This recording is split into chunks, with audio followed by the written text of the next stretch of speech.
ಮಹಾನ್ ದೇಶ ಪ್ರೇಮಿ, ಮಹಾನ್ ಧರ್ಮ ಪ್ರೇಮಿ, ಒಬ್ಬ ದಲಿತ ಯೋಗ್ಯ ಸಮರ್ಪಕ ಅಂಬೇಡ್ಕರ್ ಚಿಂತಕ, ಒಬ್ಬ ದಲಿತ ಸಮರ್ಥಕ ಯೋಗ್ಯ ಅಂಬೇಡ್ಕರ್ ಚಿಂತಕ ಮಧುಗಿರಿ ಮೋದಿ ಅವರು ಈ ಹಿಂದೂ ಸಮಾಜದ ಷಂಡ ವೈಖರಿಯನ್ನು ನೋಡಿ ರೋಸಿ ಹೇಗೆ ಮಾತಾಡಿದ್ದಾರೆ ಅನ್ನುವಂಥದ್ದನ್ನು ಕೇಳಿ ದಯವಿಟ್ಟು ಇನ್ನು ಮೇಲಾದರೂ ತಮ್ಮ ಜಾತಿವಾದನ ಬಿಟ್ಟು ನಾವೆಲ್ಲ ಹಿಂದೂ ಅಂದಿದ್ರೆ ಕೆಳಗಿಂದ ಹಿಡಿದು ಮೇಲಿಂದ ಹಿಡಿದು ಕೆಳಗೆ ತನಕ ಎಲ್ಲರನ್ನೂ ಈ ಇಸ್ಲಾಮಿಕ್ ಜಿಹಾದಿಗಳು ಸರ್ವನಾಶ ಮಾಡ್ತಾರೆ. ಇದಕ್ಕೆ ಪೂರಕವಾಗಿ ಇವರೊಂದಿಗೆ ಕಾಂಗ್ರೆಸ್ಸಿಗರು ಇರ್ತಾರೆ.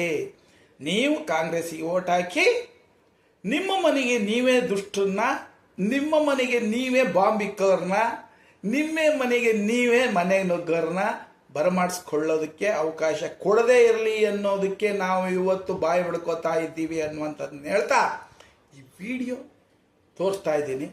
ನಮಸ್ಕಾರ.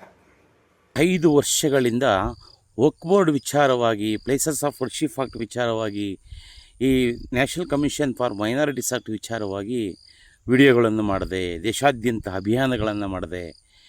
ನಮ್ಮ ಹಿಂದೂಗಳು ಇಷ್ಟು ಸ್ವಾರ್ಥಿಗಳು ಅಂದರೆ ಸಾಮಾಜಿಕ ಕಳಕಳಿ ಇರ್ತಕ್ಕಂಥ ವಿಚಾರಗಳನ್ನು 4 ಜನಕ್ಕೆ ಹಂಚಲಿಕ್ಕೆ, ಶೇರ್ ಮಾಡಲಿಕ್ಕೂ ಆಗಲ್ಲ ಅವರಿಗೆ. ಸ್ವಾರ್ಥ ಸ್ವಾರ್ಥ ಸ್ವಾರ್ಥ.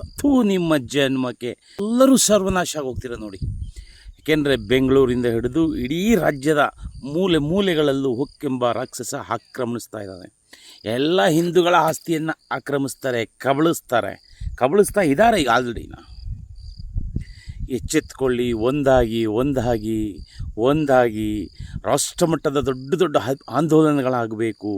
ಕೇಂದ್ರ ಸರ್ಕಾರವನ್ನೇ ಅಲ್ಲಾಡಿಸುವಂಥ ಆಂದೋಲನ ಆಗಬೇಕು ಅಂತೇಳಿ ಎಷ್ಟೋ ಬಾರಿ ಬಡ್ಕೊಂಡೆ.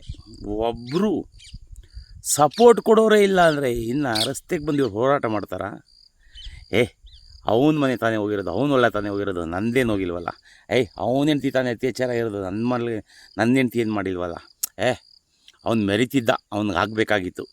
ಅವ್ನು ಒಕ್ಕಲಿಗರನು, ಅವ್ನು ಲಿಂಗಾಯತರನು, ಅವ್ನು ಕುರುಬ್ರನು, ಅವ್ನು ತಿಗುಳ್ರನು, ಅವನು ಒಲಿಯ, ಅವನು ಮಾದ್ಗ, ಅವನು ಬ್ರಾಹ್ಮಣ.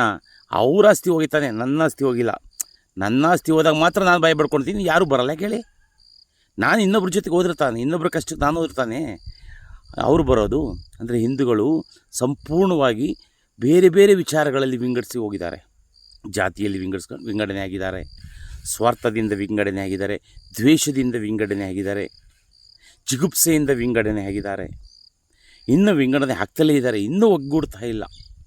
ಇಡೀ ದೇಶಾದ್ಯಂತ ಇಷ್ಟೆಲ್ಲ ಆದ್ರೂ ಇಡೀ ಕರ್ನಾಟಕ ರಾಜ್ಯದಲ್ಲಿ ಲಕ್ಷಾಂತರ ಎಕರೆ ವಕ್ಫ್ ಬೋರ್ಡ್ನವರು ಕಬ್ಜಾ ಮಾಡಿ ಇಡೀ ಊರೇ ಬೆಂಗಳೂರಿನ ಅನೇಕ ನಗರಗಳನ್ನೇ ಕಬ್ಜಾ ಮಾಡ್ತಾ ಇದ್ದಾರೆ. ರಸ್ತೆಗಿಳಿಯುವ ಮನಸ್ಸು ಹಿಂದೂಗಳಿಗೆ ಇಲ್ಲ. ಸರ್ಕಾರವನ್ನೇ ನಡಗಿಸುವಂಥ ಸಾಮರ್ಥ್ಯ ಮನಸ್ಸಲ್ಲಿ ಹಿಂದೂಗಳಲ್ಲಿದೆ, ಆದರೆ ಹಿಂದೂಗಳು ಒಗ್ಗೂಡ್ತಾ ಇಲ್ಲ. ಆ ಎಲ್ಲ ಹಿಂದೂಗಳನ್ನು ಒಂದೇ ಕರೆದು ನಿಲ್ಲಿಸುವಂಥ ಸಾಮರ್ಥ್ಯ ಇರತಕ್ಕಂಥ ಒಬ್ಬನೇ ಒಬ್ಬ ಹಿಂದೂ ನಾಯಕನೂ ಇಲ್ಲ. ಧಿಕ್ಕಾರವಿರಲಿ ಎಲ್ಲರಿಗೂ. ಶೇರ್ ಮಾಡಿದರೆ ನಿಮ್ಮ ಕೈ ಮುರಿದೋಗ್ಬಿಡ್ತವೆ.